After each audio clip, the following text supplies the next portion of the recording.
नए युग का आरंभ।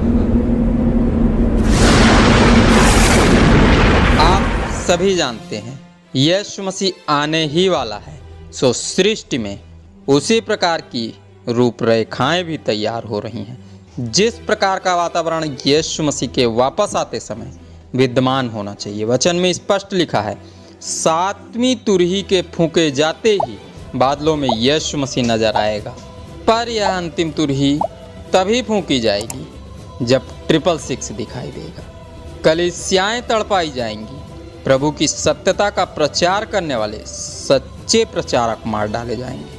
तीसरी मोहर खुल चुकी है। बढ़ता हुआ भ्रष्टाचार का अंधकार, विश्वासियों पर लगातार आने वाला सताव, चीख चीख कर कह रहे हैं वह झूठा भविष्यद्वक्ता जिसे बाइबल में 666 कहा गया है, बस नजर ही आने वाला है। सो वीडियो अंत तक अवश्य देखें ताकि 666 को पहचान सकें।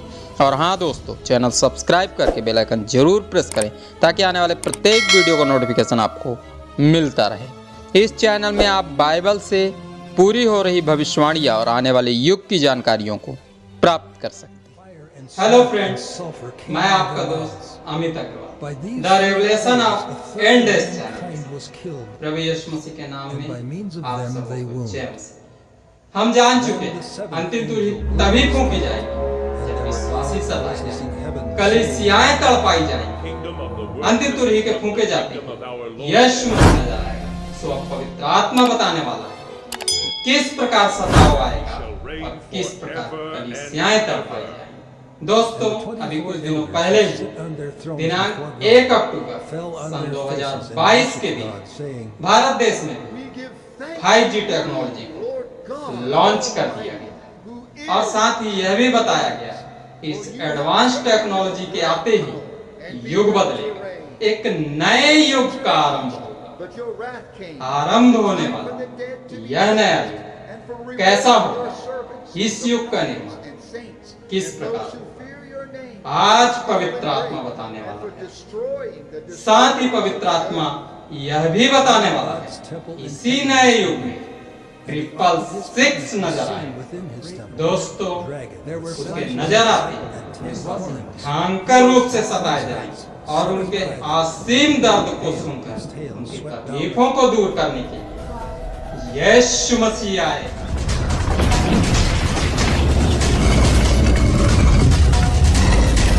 यह कोई प्रमाण नहीं, सिर्फ और सिर्फ बाइबल की भविष्यवाणियों की गणनाओं पर आधारित अध्ययन है। दोस्तों, वो समय आरंभ हो चुका है। सो हमारे पास 666 की पहचान का होना अत्यंत आवश्यक है ताकि उसके प्रभाव में जाने से हम बच सकें, उसके द्वारा लगने वाली छाप से स्वयं और अपने परिवार को बचाया जा सके। तीसरी मोहर के खुलते ही, जैसा वचन में लिखा है, भ्रष्टाचार का अंधकार फैलने लगा, महंगाई बढ़ने लगी। कोरोना के रूप में भयंकर महामारी आई। अचानक आई इस महामारी ने कईयों को रुलाया तो कई देश को मृत्यु का भयंकर हाहाकार देखना पड़ा। विश्व के आर्थिक विभाग को इस प्रकार प्रभावित किया कि महंगाई और भी भयंकर रूप से बढ़ गई। अचानक बढ़ी हुई इस महंगाई ने कई देश के लोगों को रुलाया तो कई देश में भयंकर हाहाकार मचाया। हम उस दौर में खड़े हैं जब मनुष्य भूख और बीमारियों से परेशान है। वो समय ज्यादा दूर नहीं जब मनुष्य और भी भयंकर रूप से मरेगा, चीखेगा, चिल्लाएगा, पर कुछ कर नहीं पाएगा। प्रभु पर विश्वास करने वाले सच्चे विश्वासी आत्मा की सामर्थ्य से भरे तेजस्वी चर्च मनुष्य की मदद करना चाहेंगे, पर अंधकार में भटके हुए अंधे मनुष्य उनसे मदद लेने की बजाय उन्हीं का विरोध करेंगे। जो उन्हें बचा सकता है उसी के लोगों को उस दुष्ट के हाथों में सौंपेंगे जो विश्वासियों को मिटा देना चाहता है। सो विश्वासी भयंकर रूप से सताए जाएंगे, मारे जाएंगे। सच्चे विश्वासियों के मारे जाते ही यीशु मसीह नजर आएगा, पर परमेश्वर पर विश्वास करने वाले प्रत्येक विश्वासियों को बचाएगा, उनकी सुरक्षा करेगा। आपकी इस विषय में क्या राय है, कमेंट में अवश्य लिखें। मसीह पर विश्वास करने वाले प्रत्येक विश्वासी जय मसीह लिखकर प्रभु की महिमा करें। अभी कुछ दिनों पहले ही एक खबर आई, रूस ने ताकत के जोर पर यूक्रेन के 4 बड़े स्थानों को छीन लिया है और साथ ही इस घोषणा को भी कर दिया है कि अब से यह स्थान रूस के हैं। अर्थात वो समय भी आ पहुंचा है जब ताकत के जोर पर ताकतवर राज्य करना चाहेंगे, पर आरंभ हो चुके इस आधुनिक युग में ऐसा नहीं हो सकता। सो एक तरफ ताकत के बल पर राज्य करने की इच्छा करने वाला ऐसा ही कोई आतताई देश खड़ा होगा, तो दूसरी तरफ उस आतताई देश के विरोध में वे देश खड़े होंगे जो इस प्रकार के कार्यों को पसंद नहीं करते। जैसे आज यूक्रेन के सहयोग में अमेरिका खुलकर सामने खड़ा हो चुका है। भयंकर माहौल बन चुका है, पर डरे नहीं, अभी तीसरा विश्व युद्ध नहीं होगा। पर वो समय ज्यादा दूर नहीं जब एक तरफ इसी प्रकार का कोई आतताई देश खड़ा होगा, तो दूसरी तरफ वो देश खड़ा होगा जो ऐसे आतताई देश का विरोध करके स्वयं की सत्ता को स्थापित करना चाहेगा। इन दोनों के सहयोग में प्रत्येक देश की सेनाएं एकत्रित होंगी और भयंकर हाहाकार मचाने वाला तीसरा विश्व युद्ध आरंभ हो जाएगा। चौथी मोहर खुल जाएगी। वचन में स्पष्ट लिखा है, इस महायुद्ध में पृथ्वी की 1/3 लोग मर मिटेंगे। यह सब किस प्रकार होगा, लिंक डिस्क्रिप्शन में है, वीडियो देखें और समझने का प्रयास करें। पर वो समय ज्यादा दूर नहीं जब राजाओं का राजा और प्रभुओं का प्रभु यीशु मसीह बादलों में नजर आएगा, परमेश्वर पे विश्वास करने वाले सच्चे विश्वासियों को अपने पास बुलाएगा। सो वीडियो अपने दोस्त और रिश्तेदारों में शेयर जरूर करें ताकि वे भी इस बहुमूल्य ज्ञान को समझ सकें। लगातार विश्वासियों को सताया जा रहा है।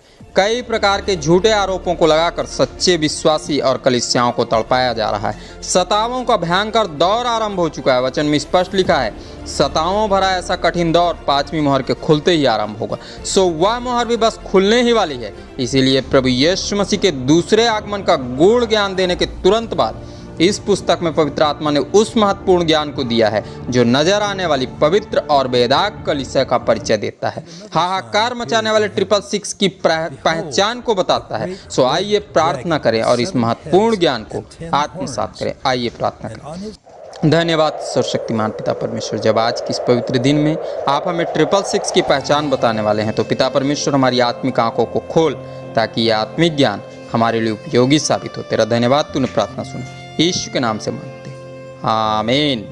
प्रकाशित वाक्य 12 अध्याय 3 पद।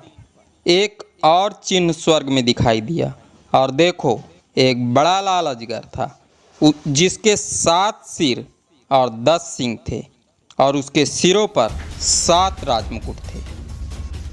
इस पद में यूहन्ना जी ने 666 की पहचान को बताया है। इस पद में लिखे दर्शन के अनुसार नजर आने वाले परमेश्वर के तेज से भरे सामर्थी चर्च का परिचय देने के बाद पवित्र आत्मा ने बताया एक और चिन्ह स्वर्ग में दिखाई देगा। अर्थात यूहन्ना जी द्वारा पवित्र आत्मा प्रत्येक कलीसियाओं को बता रहा है कि 666 की पहली पहचान है कि वो भी स्वर्गीय सामर्थ्य को प्राप्त की हुई आत्मा है। सो वो कमजोर नहीं पर अत्यंत बलशाली है।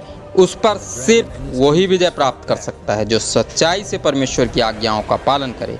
लाल रंग सभी प्रकार की बुराई और अधर्म का प्रतीक है। सो नजर आने वाला यह विशाल अजगर अर्थात इब्लिस, शैतान या 666 की दूसरी पहचान है कि वो हत्या करने वाला होगा, गर्भपात के रक्त से सना होगा। दोस्तों, उसके 7 सिर और 10 सींग थे। अर्थात 666 की पहचान है कि प्रत्येक बुराई, अनैतिकता व धूर्तता का संपूर्ण ज्ञान उसके पास होगा। सींग अर्थात संसार की संपूर्ण शक्ति व पराक्रम का संपूर्ण नियंत्रण उसके पास होगा। आरंभ हो चुकी नई टेक्नोलॉजी अर्थात 5G के आ जाने से अब इंटरनेट और भी तेजी के साथ कार्य करेगा। अर्थात तकनीक द्वारा फैलने वाला गुनाह अब और भी तेजी के साथ बढ़ेगा। रेडियंस भी तेजी के साथ फैलेंगे। महामारियां और बीमारियां और भी तेजी के साथ बढ़ेंगी। कई मनुष्य तो और भी अधिक आलसी हो जाएंगे। दोस्तों, जिस मोबाइल में यह नई टेक्नोलॉजी समाहित होगी वो मशीन अन्य किसी दूसरे मशीन के पास अर्थात फ्रिज, एयर कंडीशन और ऑटोमेटिक कार या अन्य किसी इंटरनेट द्वारा चलने वाले उपकरणों को आदेश देगी और वो स्वतः कार्य करने लगेंगी। मनुष्य का जीवन तो सरल हो जाएगा, पर इस सुविधा के भी प्रतिकूल प्रभावों को नज़रअंदाज नहीं किया जा सकता। सो वह युग भी आरंभ हो चुका है जब बाइबल में लिखी भविष्यवाणियों के अनुसार इस तकनीक के तहत अब डॉक्टर आसानी के साथ मशीनों द्वारा इलाज करेंगे। धीरे धीरे आरंभ हो चुका युग रोबोटिक युग बन जाएगा और 666 की आत्मा उसी एडवांस रोबोट में प्रवेश करके नजर आएगी, अर्थात उस एडवांस रोबोट के शरीर को धारण कर लेगी जिस एडवांस रोबोट के पास संपूर्ण विश्व में हलचल मचा देने का संपूर्ण ज्ञान समाहित होगा। प्रकाशित वाक्य की इस पुस्तक के प्रकाशन के द्वारा पवित्र आत्मा बताना चाहता है। बहुत तेजी के साथ युग बदल रहा है, भविष्यवाणियां पूर्ण होती जा रही हैं, मोहरें खुलती जा रही हैं। उस नए युग का आरंभ हो चुका है, जिस युग में एक एडवांस रोबोट जो मूर्ति के रूप में खड़ा होगा, उसी एडवांस रोबोट को 666 पशु का रूप धारण करके सही करेगा। उस रोबोट के घावों को भरेगा और उसके घावों के भरते ही उसमें समाहित होकर कार्य करने लगेगा। दोस्तों, यही 666 की पहचान है और उसके रूप का वर्णन है। सो अब प्रत्येक विश्वासी को और भी ज़्यादा प्रार्थनाओं में समय गुजारना होगा, और भी ज़्यादा स्वयं को आत्मिक रूप से तैयार करना होगा। इस नई टेक्नोलॉजी के आते ही स्पष्ट हो चुका है, यीशु मसीह के दूसरे आगमन की रूपरेखा और वातावरण तैयार होने लगा है।